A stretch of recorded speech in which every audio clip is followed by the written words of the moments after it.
నమస్తే. భారతదేశం అంతటా ప్రస్తుతము వక్ఫ్ చట్టానికి సవరణ తీసుకొచ్చేటువంటి అంశం మీద చర్చ జరుగుతుంది.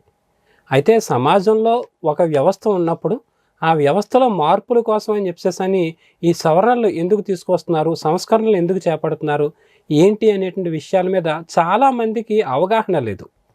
సమర్థించే వాళ్ళకి అవగాహన లేదు, వ్యతిరేకిస్తున్నటువంటి వాళ్ళు ఎవరైతే ఉన్నారో వాళ్ళకి అంతకంటే అవగాహన లేని పరిస్థితి ఉంది.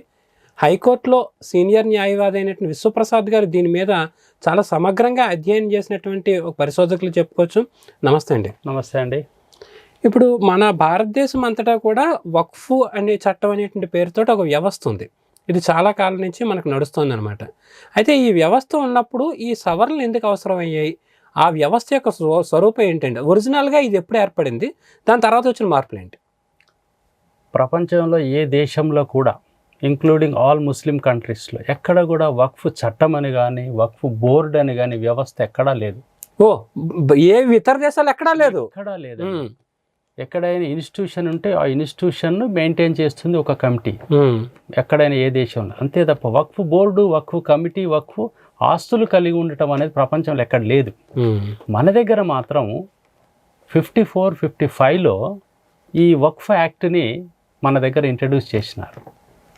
Purpose of introduction of Waqf act ఏంటి అంటే, ముస్లిం రిలీజియస్ ఇన్స్టిట్యూషన్స్ జస్ట్ లైక్ మసీదు, దర్గా లాంటి వగైరా వగైరా వాటి యొక్క సంరక్షణ కోసం మాత్రమే ఏర్పడ్డ సంస్థ అది. కానీ దాని దుర్వినియోగం ఎలా చేయటం మొదలుపెట్టారంటే, పాలకులు పెట్టేవాడు మనవాడైతే ఎక్కడ కూర్చున్నా పర్వాలేదు అన్నట్టుగా ఈ చట్టాన్ని దుర్వినియోగం చేయటానికి అన్ని రకాల మార్గాలు అన్వేషించారు ఈ వక్ఫ్ చట్టాన్ని అడ్డం పెట్టుకొని. కాబట్టి సుమారుగా 1954 నుంచి 1995 వరకు కేవలం సుమారుగా 50,000 ఎకరాల ల్యాండ్స్ని వక్ఫ్ బోర్డు పేరు మీద అక్వైర్ చేసుకున్నారు. ఇదంతా వాళ్ళ రిజిస్ట్రేషన్ ఎంటర్ చేసుకున్నారు. అసలు వక్ఫ్ అని అంటే it is a land of property of God. Whoever gives this property donates to the God, Almighty God. ఆ owner he must be A owner. Donate చేసేవాడు ఓనర్ కావాలి. అంతేకాకుండా వాకిఫ్ నామా అంటే వక్ఫ్ డీడ్ తప్పనిసరిగా ఉండాలి.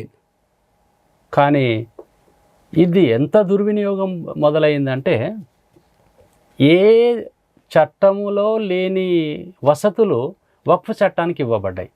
దాన్ని దుర్వినియోగం చేసుకొని 1954 నుంచి 95 వరకు 50,000 ఎకరాలని వక్ఫ్ ఆస్తులుగా డిక్లేర్ చేసుకోవటం జరిగింది.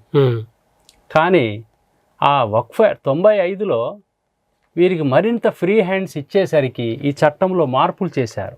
95లో వక్ఫ్ బోర్డు మీద దాదాపుగా ప్రభుత్వానికి ఎలాంటి అధికారము, ఆధిపత్యము లేకుండా చేసుకున్నారు. కారణం ఏదైనా కావచ్చు, అప్పుడున్న ప్రభుత్వాలు కావచ్చు, వాళ్ళ అపీజ్మెంట్ పాలసీస్ కావచ్చు, వాళ్ళ సంతృప్తి చేయటం కావచ్చు, అప్పుడు జరిగిన ఉద్యమాలు, ఘటనలు కావచ్చు, వాటిని అన్నిటినీ మర్చిపోయేలా వాళ్ళకి చిన్నపిల్లలు ఏడుస్తుంటారు బెల్లంగడ్డ చేతిలో పెట్టినట్టుగా 92-93 ఎప్పుడైతే బాబ్రీ మసీద్ దుర్ఘటన జరిగిపోయి అది అయోధ్య అని చెప్పేసి జరిగిందో, వీళ్ళందరినీ ఏదో సంతృప్తి పరిచినట్టుగా మీరు దోచుకోండిరా అన్నట్టుగా 95లో ఈ అమెండ్మెంట్ చేయటం జరిగింది. దీనికి ప్రభుత్వాన్ని మీద ఎలాంటి ఆధిపత్యం ఉండకపోయేసరికి వారికి ఎట్లా అనంటే, committee chairman Muslim MP appointed by Muslim community నుంచి by any state government ruling party. అందులో మెంబర్లు ఎవరుంటారా అంటే, Muslim MP, Muslim MLA, Muslim advocate, Muslim bar council member and Muslim surveyor, Muslim IAS officer. ఇది వక్ఫ్ బోర్డు వాళ్ళ మెంబర్ల కమిటీలండి.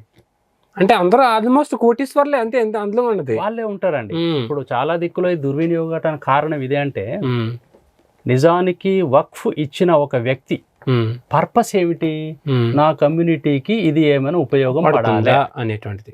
కానీ ఇందులో ఇచ్చినటికి మనకు సుమారుగా ఇప్పటి పరిస్థితుల్లో 54 నుంచి 95 వరకు 50,000 ఎకరాలు అక్వైర్ చేస్తే 95 నుంచి 2014 వచ్చేసరికి 2024 వచ్చేసరికి 9,62,000 ఎకరాల ల్యాండ్.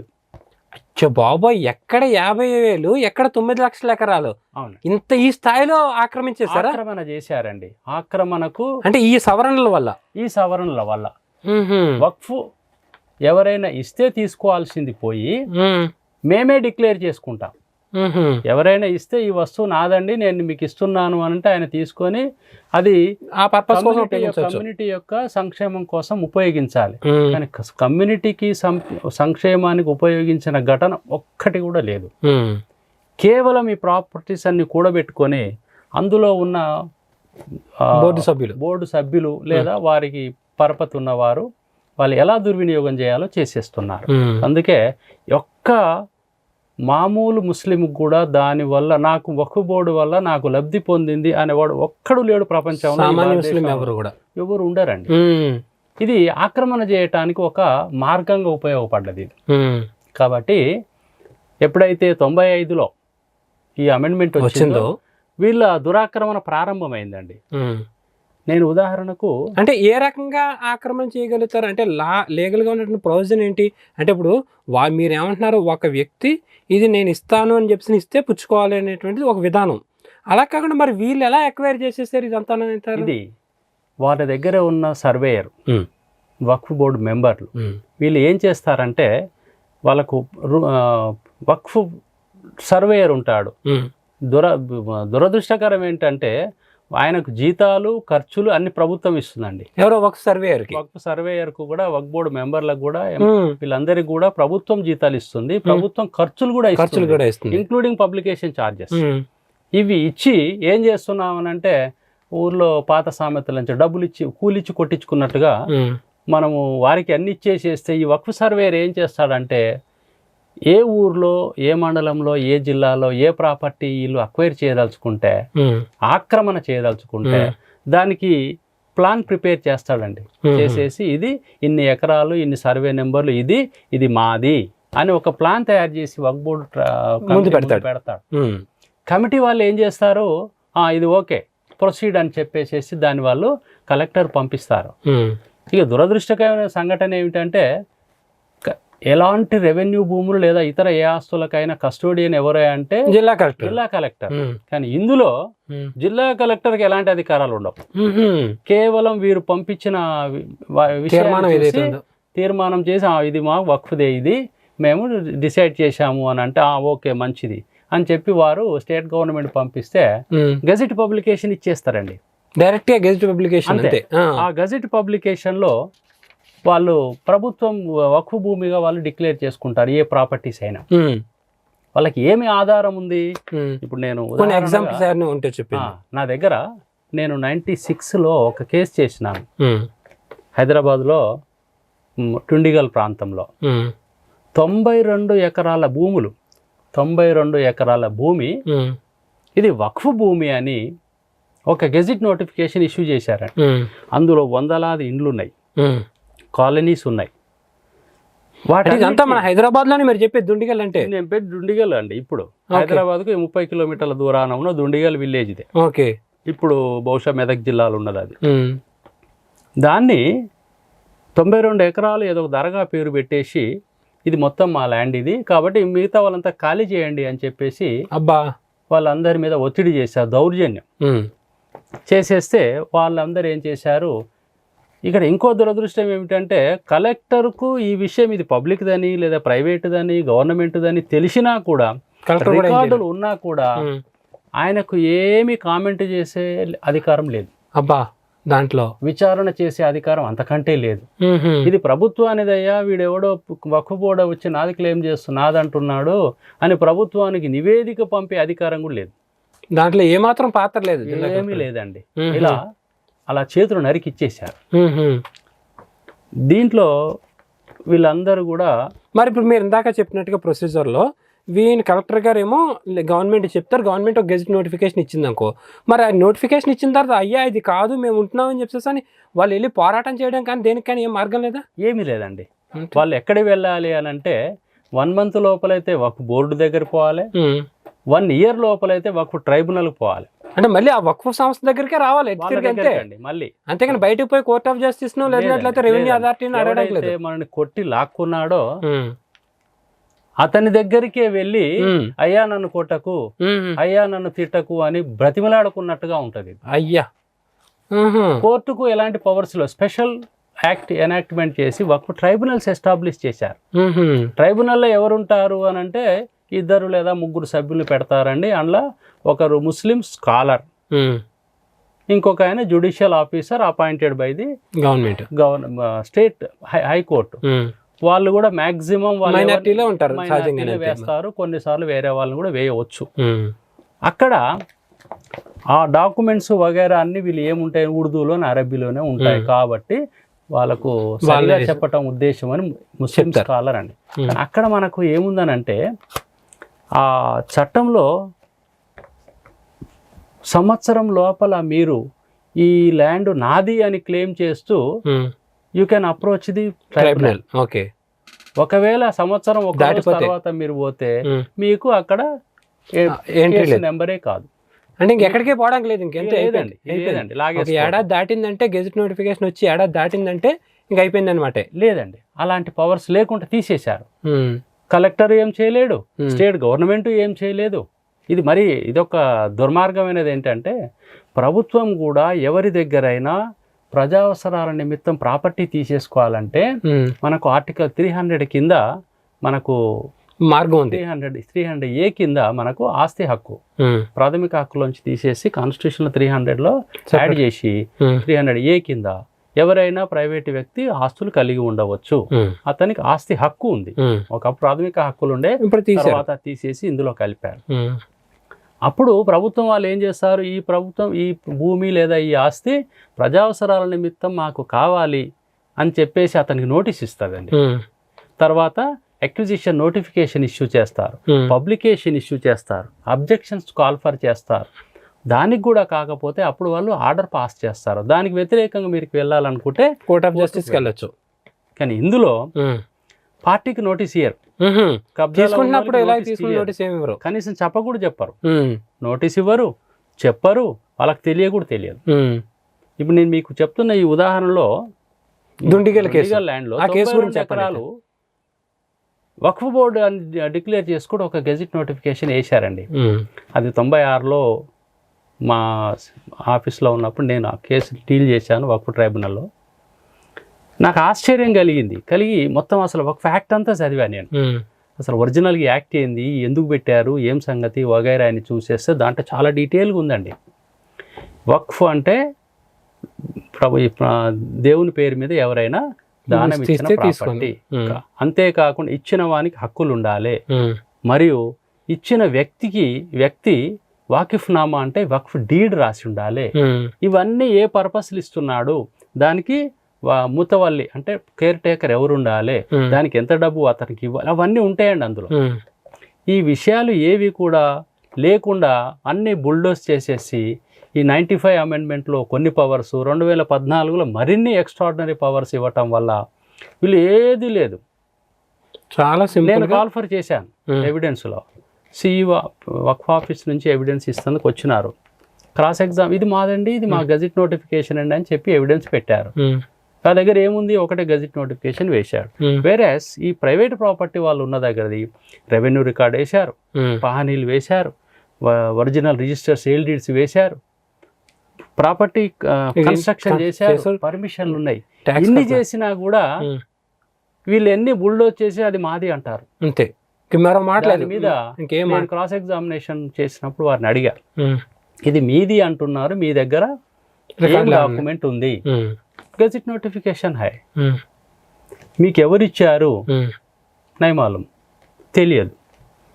అయ్యో, మీకు ఎవరిచ్చారు అంటే ఉండదండి, డాక్యుమెంట్ ఏంది లేదండి, ఏ పర్పస్లు ఇచ్చారు లేదండి అని చెప్పేసి దాంట్లో చివరికి చాలా డీప్గా పోతే తెలిసింది ఏమిటి అంటే అక్కడ ఒక బొంద ఉందండి, చనిపోతే సమాధి చేస్తారే అది ఒక బొంద ఆ ప్రాంతంలో ఉందట. దాని చుట్టూ సుమారుగా 2 గుంటల భూమి అంటే 120, 240, 2 6 22 గుంటలు. ఆ భూమి మాత్రం ఆ కొంచెం ఏరియా దాని చుట్టూ పరిధిలో ఉన్నదట. అది ఎప్పుడో వక్ఫ్లో రాసి ఉందట. అంతే. 22 గుంటలు పెడితే ఈయన 92 ఎకరాలు క్లెయిమ్ చేశాడు. ఎక్కడ 22, ఎక్కడ 96 ఎకరాలు. అది దాని మీద నేను క్రాస్ ఎగ్జామినేషన్ చేసినప్పుడు ఆ జడ్జి గారు ఆశ్చర్యపడ్డాడు. క్యామియా ఆ బోల్ రే అప్నా హై, క్యా డాక్యుమెంట్ అయ్యే బోలో తో నయ్యే బోల్తే, తుమ్ కైసా ఆఫీసర్ హో అని జడ్జి గారు కోప్పడ్డారండి. ఆయన పేరు కూడా జ్ఞాపకం వస్తలేదు, మహమ్మద్ గౌస్ అనుకుంటా, గౌస్ భాష ఏదో ఉంది. వారు కోప్పడ్డారు.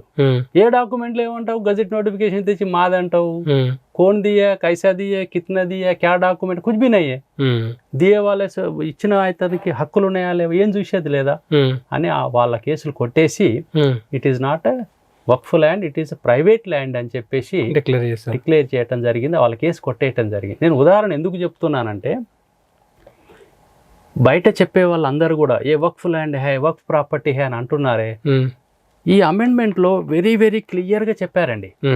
ఒక విధంగా చెప్పాలంటే ఈ 43 సెక్షన్ల అమెండ్మెంట్స్ ఏవైతే ఉన్నాయో ఇది ఒక 2 ముక్కలలో చెప్పొచ్చండి. అయితే ఫస్ట్ దాంట్లో విషయాన్ని చర్చించుకున్న తర్వాత ఇది అమెండ్మెంట్స్లోకి వద్దాం. ఇప్పుడు ఉన్నటువంటి పరిస్థితుల్లో అంటే ఇప్పుడు మీరు చెప్పింది ఏంటంటే కనుక వక్ఫ్ అనేటువంటిది ఎక్కడైనా ఒక ల్యాండ్ కనబడితే కనుక దానికి ఏదో ఒక చిన్న ఎలిబితోటి ఇది మాదని గెజెట్ నోటిఫికేషన్ ఇచ్చినట్లయితే కనుక ఇంక వాళ్ళు క్లెయిమ్ చేసుకునేటువంటి అవకాశం ఉంది అంటారు. కానీ ఇక్కడ నాకు ఆశ్చర్యం కలిగించే విషయం ఏంటంటే 1955 నుంచి 95 దాకా 50,000 ఎకరాలు మాత్రమే క్లెయిమ్ చేసుకోవడం ఏంటి, అక్కడి నుంచి 2024 వచ్చినప్పుడు 9 లక్షల ఎకరాలకు వెళ్ళిపోవడం ఏంటి, అసలు ఎట్లా సాధ్యమైంది అంటారు ఇదంతా అండి? ఇదేనండి ప్రభుత్వాల యొక్క అలసత్వం ఒకటి, ఆ చట్టం మీద పాలకులకు అవగాహన లేదు.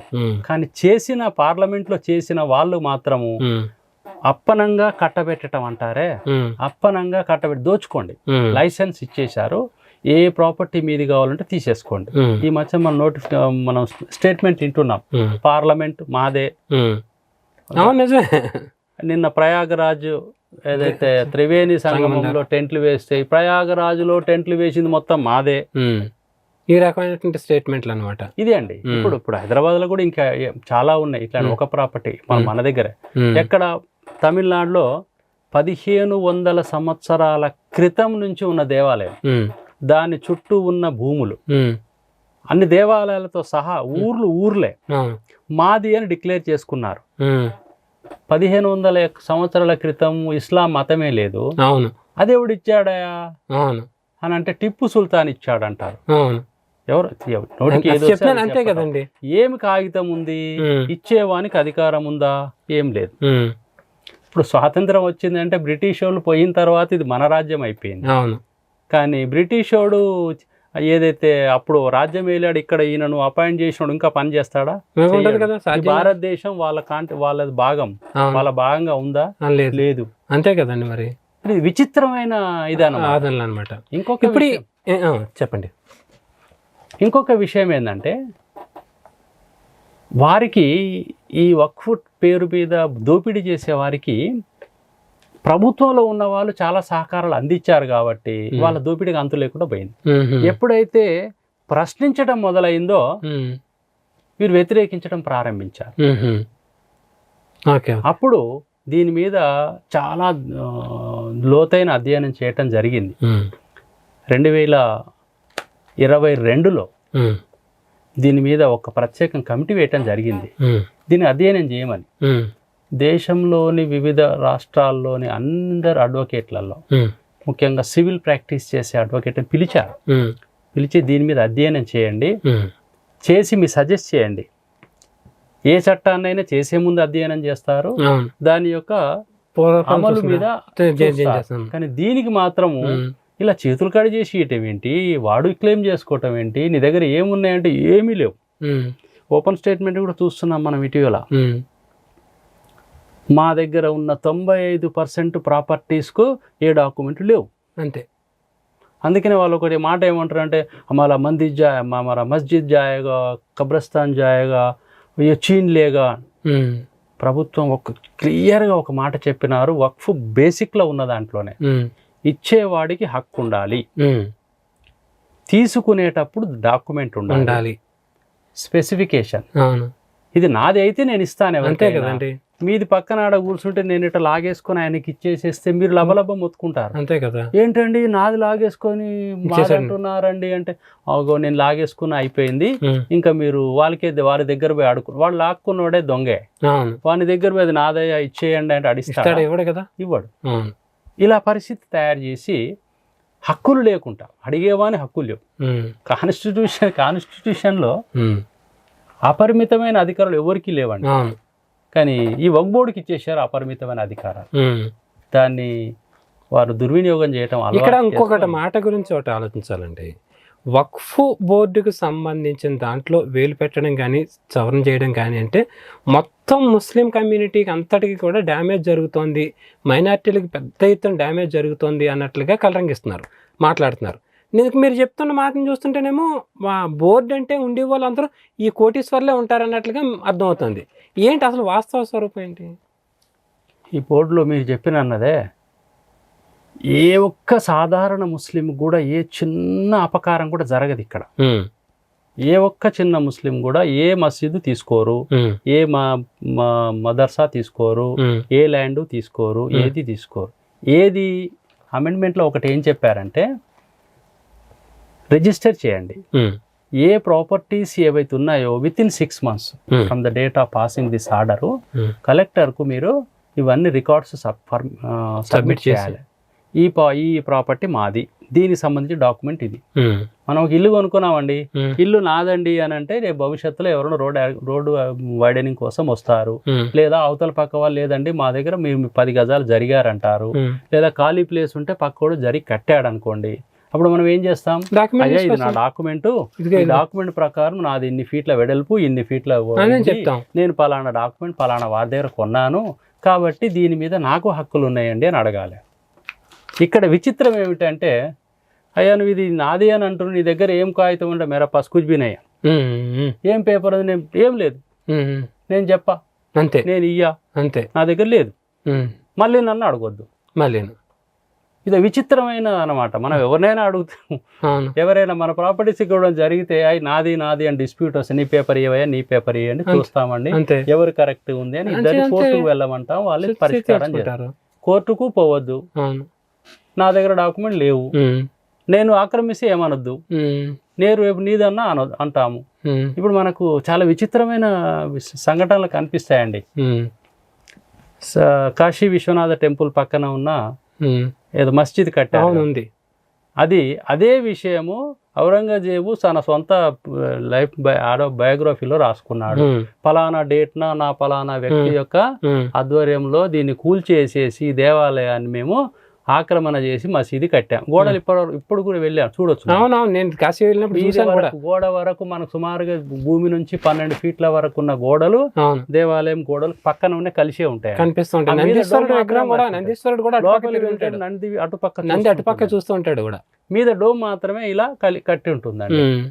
దాన్ని అందరికి తెలుసు ఆ విషయం. ఇది మా వక్ఫ్ ప్లాంట్, నీకు ఎవరు ఇచ్చారంటే ఏం లేదు, ఆక్రమణ చేశాం అంతే, దీన్ని అడగటానికి లేదు.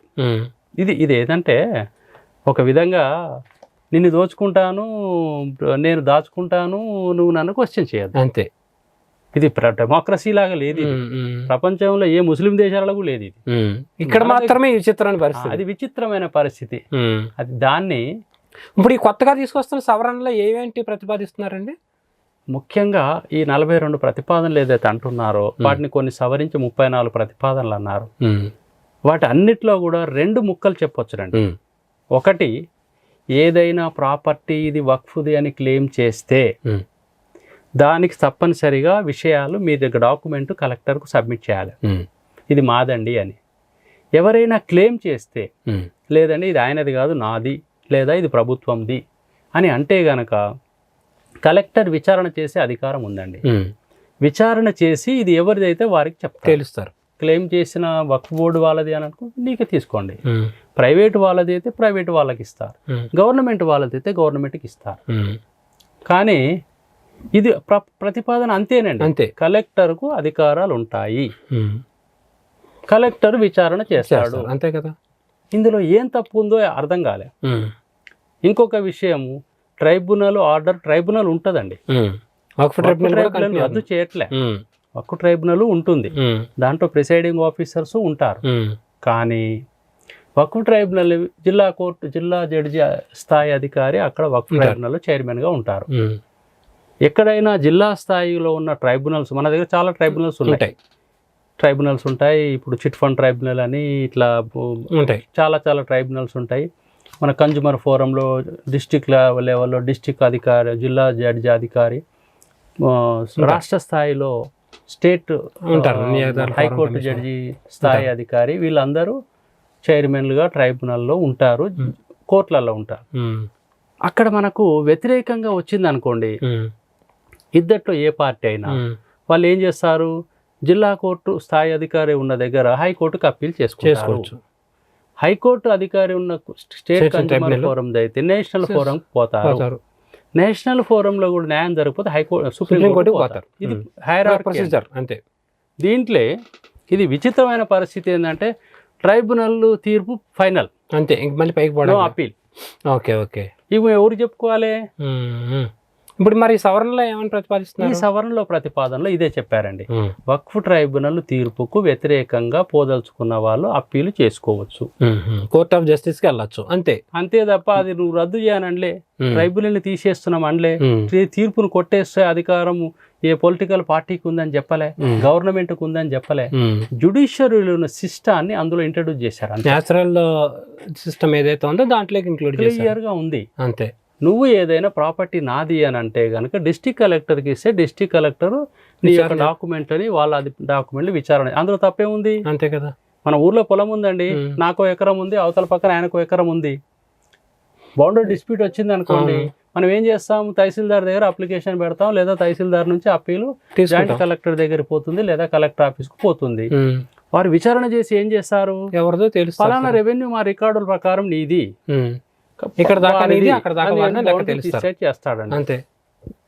కానీ ఇక్కడ ఇది కలెక్టర్కి అధికారాలు ఇస్తున్నాం అంటే కలెక్టర్కి అధికారం ఇవ్వద్దు.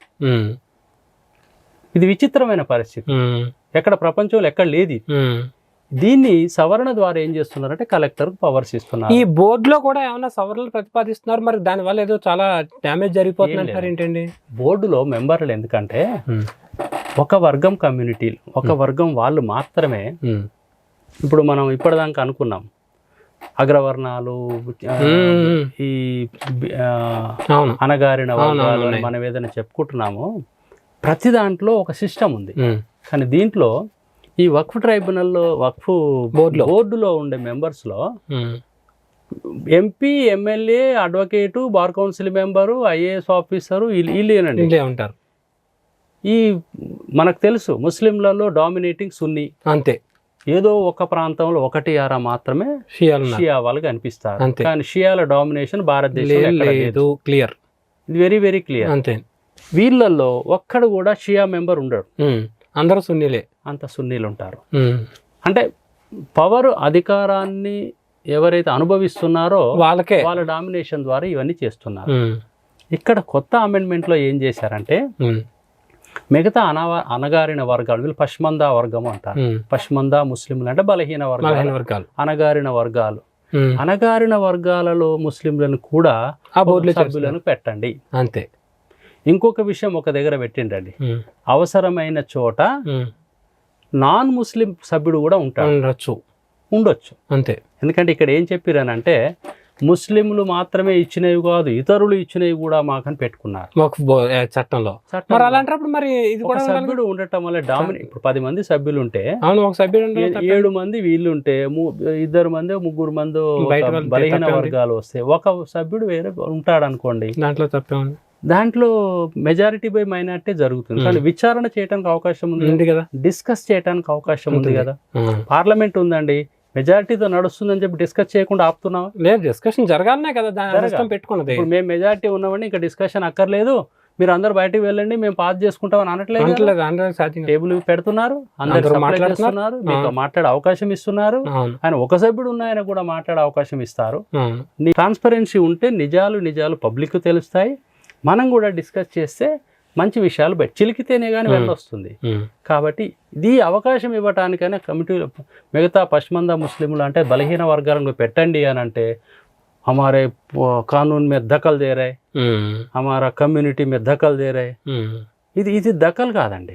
It is ruled by a democratic వే. అంతే. ఈ డెమోక్రసీలో ఎవరి అధికారాలు ఉన్నతం కావు, ఎవరికి కూడా నియంతృత్వ అధికారాలు ఉండదు. కానీ వక్ఫ్ బోర్డులో మాత్రం ఉన్నాయి.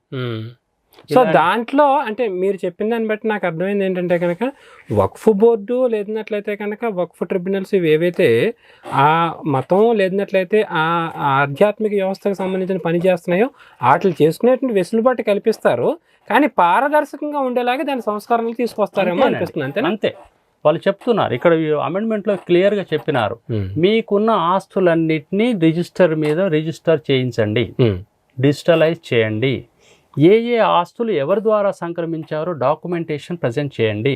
భవిష్యత్తులో ఆ డాక్యుమెంటేషన్ ఉన్న ఏ ప్రాపర్టీని కూడా ఎవరు క్లెయిమ్ చేయడం లేదు. ఇప్పుడు లేని కారణంగానే డిస్ప్యూట్ వస్తున్నాయి. ఇప్పుడు నేనే ఒక 20-30 కేసులు చేశానండి వక్ఫ్ ప్రాపర్టీస్ రిలేటెడ్ కేసులలో. అన్ని కేసులకు అందరు ప్రైవేట్ వ్యక్తుల దగ్గర ప్రాపర్టీస్ డాక్యుమెంట్స్ ఉన్నాయి.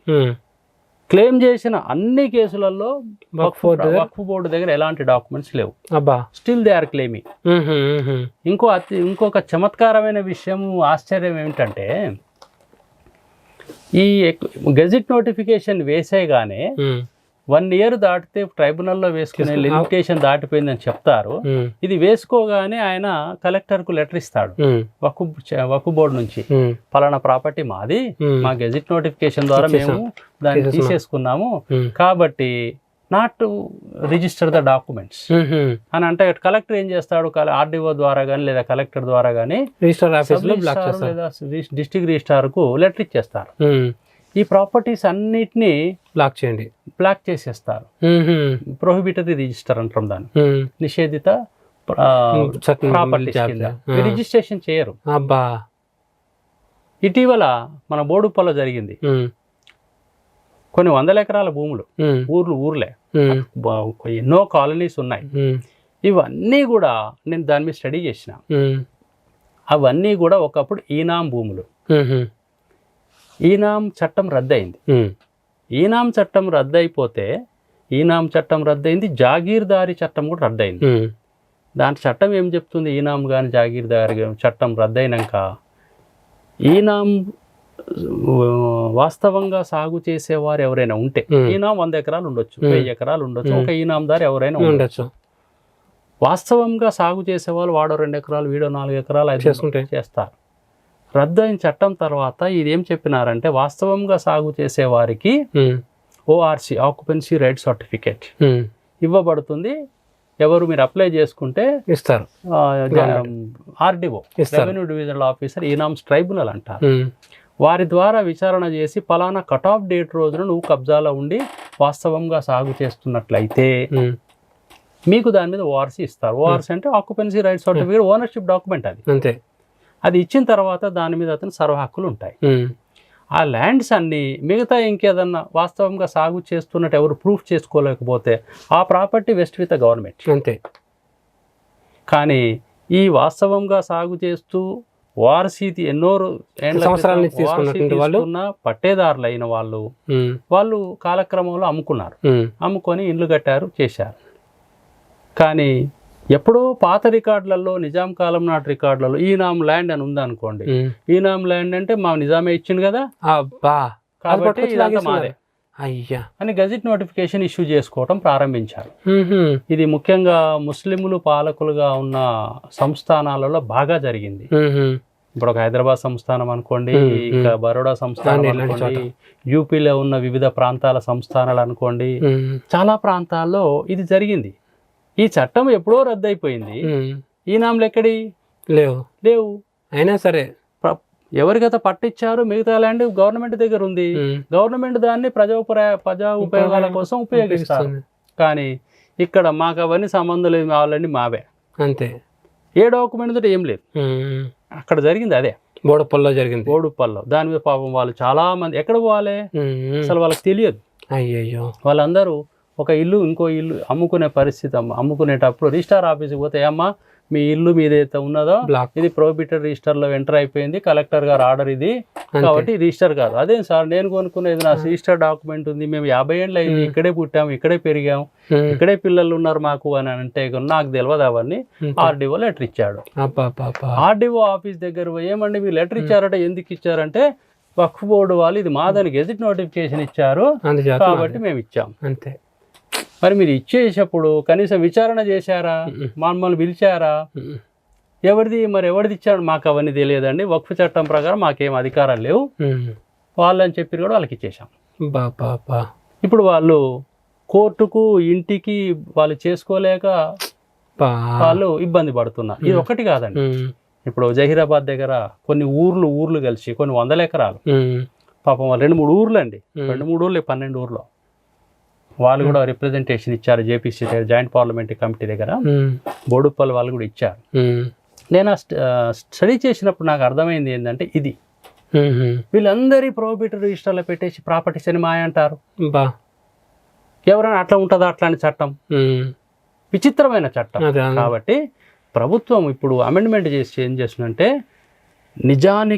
నిజాయితీగా నీకు ఎవరైతే ఇచ్చారో దేవుని పేరు మీద ప్రజా అవసరాల కోసం లేదా వెల్ఫేర్ ఆఫ్ ది కమ్యూనిటీ కోసం ఇచ్చినారో ఆ భూములు మీరు తీసుకోండి, రిజిస్ట్రేషన్ చేసుకోండి, మీ డాక్యుమెంటేషన్ చేయండి, మీ డాక్యుమెంటేషన్ ప్రజెంట్ చూపించండి, డిస్ప్యూట్ పోతుంది కదా. మిగతా ప్రాపర్టీస్ మేము చెప్పాం మేము ఇవ్వము అంటే కుదరదు, అంతే కదండి. కలెక్టర్ అధికారాలు లేవు, మేము ఏది చూపిస్తే పూర్వకాలంలో చిన్న ఆట ఆడుకునేటప్పుడు కైలాసం ఆట ఆడుకుని ఇలా చేయబెట్టి ఒక దగ్గర చేయబెట్టేదండి. అది పెడితే అక్కడ మనం ఎక్కడ ఉంటే అది నిచ్చెన ఎక్కేది, లేకపోతే పాము ఉంటే కిందికి పోయేది. అట్లా కైలాసం ఆటలు చిన్నపిల్లల ఆట ఆడుకునేట వీళ్ళు అట్లా తయారైనారండి. ఇలా చూసి ఇలా పెడతారు, ఇది మాదంటారు. ఇంకొక విచిత్రమైనది ఇంకో కేసు నేను చేసిన నకరికల్ దగ్గర ఒక చిన్న పల్లెటూరు, అక్కడ ముస్లింలే లేరు ఆ ఊర్లో. ఎప్పుడో ఒక దగ్గర ఒక ఆయన ఉండేనట, తెలియదు ఆయనది బొంద అక్కడ ఉన్నదట, ఎక్కడో చనిపోతే సమాధి చేసింది ఉన్నదట, తెలియదు అసలు. ఆ చుట్టుపక్కల మొత్తం ఒక 3-4 ఎకరాల భూమిని ఇది వక్ఫ్ టైప్ వేసుకున్నారండి. అయ్యో, అది నా దగ్గరకు వస్తే కేసు వేసాము, అది నడిచింది. విచిత్రమైన వాదన ఏమిటి అంటే ఈ 3 ఎకరాలు వాళ్ళ తాతల కాలం నుంచి సాగు చేసుకుంటున్నారు, అక్కడ వాళ్ళ ఇల్లుంది, కొట్టాలు ఉన్నాయి, పొలాలు ఉన్నాయి, వాళ్ళు సాగు చేసుకుంటున్నారు, ఏమీ లేవు అక్కడ. ఇవన్నీ ఉన్నాయరా అని ఫోటోలు చూపిస్తే గెజిట్ నోటిఫికేషన్ వేసి 1 year అయిపోయింది, మీరు కోర్టుకు రాలేదు ట్రైబ్యునల్కు, కాబట్టి మీ కేసు చెల్లదు. నాకు ఎట్లా తెలియాలి? నాకు నోటీస్ ఇవ్వాలగా, అదే ఇవ్వలేదు. ఇవాళ సుప్రీంకోర్టు చూడండి, ఎక్కడో దురాక్రమణ చేసినారని చెప్పి ఎవరో ఒకరిది తనకి ఇంటికి నోటీస్ ఇచ్చారండి. కాకపోతే ఇంటికి పోయినప్పుడు మనిషి లేడు కాబట్టి గోడ కతికేశారు లేదా డోర్ కతికేశారు. నువ్వు 1 రోజుల్లోనూ సర్టన్ పీరియడ్లో మీకు ఇది నీ సొంత భూమిలో కట్టాము, నువ్వు డాక్యుమెంట్లు ఏమంటే ప్రొడ్యూస్ చేయండి, లేకపోతే ప్రభుత్వ భూమిలో ఉందని మేము భావిస్తున్నాం, నీకేమైనా హక్కులు ఉంటే క్లెయిమ్ చేసుకోండి. లేని పరిస్థితుల్లో మీరు 7 రోజుల తర్వాత 3 రోజుల తర్వాత కూల్చేస్తామని పెట్టి కూల్చేశారు. సుప్రీంకోర్టు ఏం చెప్పింది? మీరు నోటీసు గోడ కంటించడం కాదు, పార్టీకి రిజిస్టర్ పోస్ట్లో పంపాల్సింది, కాబట్టి వాళ్ళందరి కూలగొట్టడం సరైన పని కాదు, వాళ్ళ 10 లక్షలు పరిహారం ఇవ్వండి అని సుప్రీంకోర్టు రీసెంట్గా జడ్జిమెంట్ నేను చదివా, విన్నాను. అంటే పరిస్థితి ఏమిటి? ఈ ఆక్రమణ చేసుకుంటే అడిగేవాడిద్దు, కోర్టుకు వెళ్ళే అధికారం లేదు. దీంట్లో ఇప్పుడు ఏం చేసినారంటే తప్పనిసరిగా నోటీస్ ఇవ్వాలి అని పెట్టారు. అందులో విచిత్రం ఏముంది, తప్పేముంది, ఎవరి హక్కులను గుంజుకోవటం ఏముంది? వీరు ఏమనంటే మామూలు వాళ్ళకు సాధారణ వ్యక్తులకి విషయాలు తెలియవు, అదే అందుచేతనే తెలియక అదే ఏమో జరుగుతుంది హమారా జమీన్ చీన్ జాయేగా, హమారా మస్జిద్ చీన్ జాయేగా అని చెప్పేసి అలా వాళ్ళకి చెప్పటం. కానీ నిజానికి వానికి అడగండి అసలు వక్ఫ్ చట్టంలో ఏముంది, ఏం అమెండ్మెంట్ నీకు ఏం తెలుసు అంటే హమారా కుజ్బీ నైమాలు అంటే వాళ్ళని రెచ్చగొట్టడం తప్ప సాధారణ వ్యక్తులను రెచ్చగొట్టి వ్యతిరేకిస్తాం. కానీ స్టడీ చేస్తే చాలా చక్కగా ఉన్న చట్టం ఇదేనంటే భవిష్యత్తులో ఎలాంటి గొడవలు జరగకుండా, అనవసర డిస్ప్యూట్స్ రాకుండా ఒక ప్లాన్ చేస్తున్నారు. నిజమైన హక్కుదారులకు న్యాయం చేయాలి. నిజంగా డొనేట్ చేసిన వాడిని పర్పస్ సాల్వ్ కావాలి. అంతే. నిజంగా దాని మీద వచ్చే ఇన్కమ్ ఏదైతే ఉందో అది అందరికీ లబ్ధి పొందేలా చూడాలి. అంతే. ఉదాహరణకు మన కమ్యూనిటీ కోసం నేను ఒక పెద్ద బిల్డింగ్ ఇచ్చాను అనుకోండి, ఆ బిల్డింగ్ ఇచ్చి దాని మీద వచ్చిన ఇన్కమ్ తీసుకొని ఆ ప్రాంతంలోని బీదలకు ఎవరైనా మీరు వెల్ఫేర్ కోసం ఏమైనా యాక్టివిటీ చేశారా? ఇప్పటి వరకు ఒక్కటి కూడా లేదండి.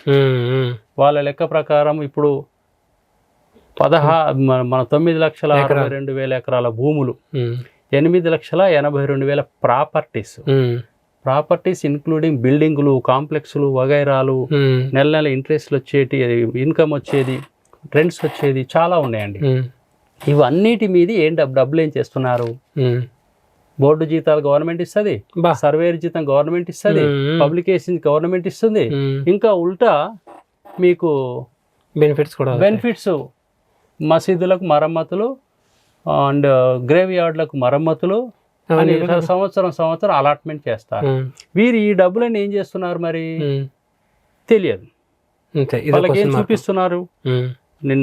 రీసెంట్గా నేను చదివా, ఇన్ని వేల ఎకరాలు కలిగి ఉన్న వక్ఫ్ బోర్డుకు సుమారుగా నెలకు సంవత్సరానికి 60,000 కోట్ల రూపాయల ఇన్కమ్ వచ్చి ఉండాలి. తక్కువ. కానీ వక్ఫ్ బోర్డు ఎంత చూపిస్తున్నది? 160 కోట్లు, 60 కోట్లు. 60,000 కోట్లు ఎక్కడ? 160 కోట్లకు అది చూపిస్తున్నారండి. మిగతా ప్రాపర్టీస్ ఎక్కడ వెళ్ళాయి? డబ్బులు ఎక్కడ పోతున్నాయి? అంతే. ఎవరికైనా ఇచ్చావా? లేదు. ఎవరికి ఇచ్చాను? ఇప్పుడు అడగండి ఎవరైనా ముస్లిం, వక్ఫ్ బోర్డు నుంచి నీకేమైనా లబ్ధి చేకూరుతుందా? ఏం లేదు. కానీ వాళ్ళని భ్రమలో పెట్టేసి వీళ్ళు మతం అనే కార్డు వాడుకొని వాళ్ళని ఇబ్బంది పెడుతున్నారు. అందుకే ఈ అమెండ్మెంట్ అనేది చాలా చాలా పారదర్శకంగా ఉండాలి. ఎన్ని ప్రాపర్టీస్ ఉన్నాయో రిజిస్టర్ కావాలి, సామాన్యునికి అందరికి తెలియాలి. డిజిటలైజ్ చేయండి, డాక్యుమెంట్స్ ఎంట్రీ చేయండి. అవి ఏవైతే రైవల్ క్లెయిమ్ ఉందో 6 నెలల లోపల మీరు సబ్మిట్ చేసేస్తే లోకల్ గవర్నమెంట్ కలెక్టర్ విచారణ చేస్తారు, మీదైతే ఆర్డర్ పాస్ చేస్తాడు. దాని వ్యతిరేకంగా ఎవరైనా పోదలుచుకుంటే పోండి, ట్రైబ్యునల్కి పోయేది ఉంటే ట్రైబ్యునల్ పోతారు, ట్రైబ్యునల్కు ఆర్డర్ వ్యతిరేకంగా ఉంటే హైకోర్టు పోతారు. ఒక లీగల్ సిస్టంలోకి తీసుకొచ్చారు, సిస్టంలోకి పెట్టారండి. అంతే. ఈ సిస్టాన్ని వ్యతిరేకించడం అలవాటు చేసుకొని ఒక దౌర్జన్య కాండను సృష్టిస్తే ఆగుతుందేమో అని చెప్పి ట్రై చేస్తాను. ఇప్పుడు ఉదాహరణ నాకు టీవీలో చూశాను, కిసాన్ బిల్ వాపస్ లే లియానా, ఐసా భీ యహీ లేనా పడేగా, హమ్ చక్కా జామ్ కరే అంటే చౌరస్తాల మీద అన్ని జామ్ చేస్తాము, ఆపేస్తాము అంటే. అసలు కిసాన్ అమెండ్మెంట్ బిల్లులో, కిసాన్ వెల్ఫేర్ కోసం చేసిన బిల్లులో ఏముంది? ఏ రైతైనా చదివాడా? చదవలేదు. కారణం ఏదో పొలిటికల్ రీజన్స్ తోనే అది చేశారు. దాన్ని ఎందుకు చేయాలని చెప్పి అక్కడ వాళ్ళు ఒక లిటిగేషన్ కు పొడుగు చేయటం ఇష్టం లేక అది ఆపేస్తారు. అంతే. కానీ ఇది అమెండ్మెంట్ చేయకపోతే నిత్యము 100 కేసులు కాదు 1000 కేసులు ఉంటాయి. ఆ కమ్యూనిటీకే ఇబ్బంది. అది అందుకని పేదలకి ఎవరి దగ్గర ప్రాపర్టీస్, ఇప్పుడు గుంజుకునే ప్రాపర్టీస్ ఏవుతున్నాయి, లాక్కునే ప్రాపర్టీస్ ప్రభుత్వ భూములు ఒకవైపు, ప్రైవేటు దాంట్లో కేవలం హిందువుల భూములే కావండి, ముస్లిమ్స్ కూడా ఉంటారు. ముస్లింల భూములు కూడా చాలా మంది ఉన్నాయండి. ముస్లింల భూములు కూడా చాలా ఉన్నాయి. ఓకే. వాళ్ళు కూడా మొత్తుకుంటున్నారు, అరే నేను కొనుక్కున్న సార్ ఇది అని అంటే మొత్తం సర్వే నెంబర్ 20 ఎకరాలు, 20 ఎకరాలు మాదే, అంతే అయిపోయింది. అరే అందులో 1 ఎకరమో 6 ఎకరమో ఏదన్నా ఉండొచ్చు. ఇక్కడ మిగతా 19 ఎకరాలు కొనుక్కున్న వాళ్ళు అందులో 90 మంది 100 మంది ఉంటే 100 మందిలో 10 మందో 20 మందో ముస్లింలు ఉండొచ్చు, ఇంకా 10-20 మంది క్రిస్టియన్లు ఉండొచ్చు, ఇంకెవరో ఉండొచ్చు. వాళ్ళందరూ పోయినట్టే. వాళ్ళు కేవలం దీని మీద కాదండి, ప్రాపర్టీస్ అన్ని గ్రాబ్ చేసేసి వీరు దీన్ని దుర్వినియోగం చేయటమే. కాబట్టి సాధారణ ముస్లింలకు తెలియాలి అని చెప్పేసి ప్రభుత్వం ఇది పెట్టారు. దీనివల్ల సాధారణంగా అర్థం చేసుకునే వాళ్ళందరూ కూడా సపోర్ట్ చేస్తున్నారు. ఎస్ ఇది సరివైంది, అమెండ్మెంట్ కరెక్ట్ మాట వస్తుంది. చట్టబద్ధంగా న్యాయబద్ధంగా మా భూములు ఏవైతే ఉన్నాయో లేదా మా ప్రాపర్టీస్, మా ఇండ్లు, మా బిల్డింగులు ఉన్నాయో లిస్ట్ వస్తుంది. ఆ లిస్ట్ లో ఏం ఇన్కమ్ వస్తుందో తెలుస్తుంది. అది దేనికి ఖర్చు పెడతామో చూస్తాము. అక్రమంగా ఎవరైతే గుంజుకున్నారో అన్యాయం కదా, అది హిందూ కావచ్చు, ముస్లిం కావచ్చు, ప్రభుత్వం కావచ్చు, క్రిస్టియన్స్ కావచ్చు, ఇంకోటిది కావచ్చు, తీసేసుకోవాలి. అంతే కదండి, అందులో తప్పేముంది అని చెప్పేసి సాధారణ ముస్లింలు అందరూ కూడా సపోర్ట్ చేస్తున్నారు. కొద్దిమంది ఏదైతే గ్రూప్ ఏదైతే ఉందో అది హడావిడి ఒక చేస్తారు. అహం, అంతే. హమారే రిలీజియన్ ధర్మ్ మే హమ్ దఖల్ దే రే అంటే దఖల్ ఏం కాదండి. ప్రభుత్వము it is state or nation ruled by a democratic government. అంతే. డెమోక్రటిక్ గవర్నమెంట్ లో ఒక హిందువులో ఒక ముస్లింలో ఉండరు, అందరూ ఉంటారు. కోర్టు పోయేటప్పుడు నువ్వు హిందువు కాబట్టి నీకో చట్టం, ముస్లిం కూడా నీకో చట్టం ఉండదు. కొందరు అంటుంటారు మా హమర అలాగా అంటే, అలాగ అనేది నీ గోడ లోపల 4 గోడలలో నువ్వు నా ఇంట్లో నేను పూజ చేస్తాను, నీ ఇంట్లో నువ్వు పూజ చేయి, నా దేవాలయం నేను రామ్ రామ్ అంటా, నీ మసీదులో పోయి నువ్వు రామ్ రామ్ అంటావో, అల్లా అంటావో, నువ్వు క్రిస్టియన్ అనేవో అది అంటాడు. అది ధర్మం అనేది వ్యక్తిగతమైన విషయము. అంతే. కానీ సమాజంకి వచ్చేసరికి ప్రాపర్టీస్ పర్చేజ్ చేయాలంటే ట్రాన్స్ఫర్ ఆఫ్ ప్రాపర్టీ యాక్ట్ కింద నీకు ట్రాన్స్ఫర్ కావాలి. By way of registered document, sale డీడా, గిఫ్ట్ డీడా వగైరా ఉండాలి. అంతేగాని గెజెట్ నోటిఫికేషన్ ఇష్యూ చేస్తాను నాదే. అయితే మొత్తమే చూసుకున్నట్లయితే ఈ సంస్కరణలు లేదా సవరణల ద్వారా చట్టబద్ధత కలుగుతుంది, మరియు ఆ సమాజంలో ఉన్నటువంటి నిరుపేదలకి అందరికీ కూడా సమాన్యాయం కలుగుతుందని మీరు అంటారు. తప్పకుండా అండి. సో మంచి విషయాలు చెప్పినందుకు ధన్యవాదాలండి. నమస్తే. నమస్తే అండి. Mind Media, the voice of India.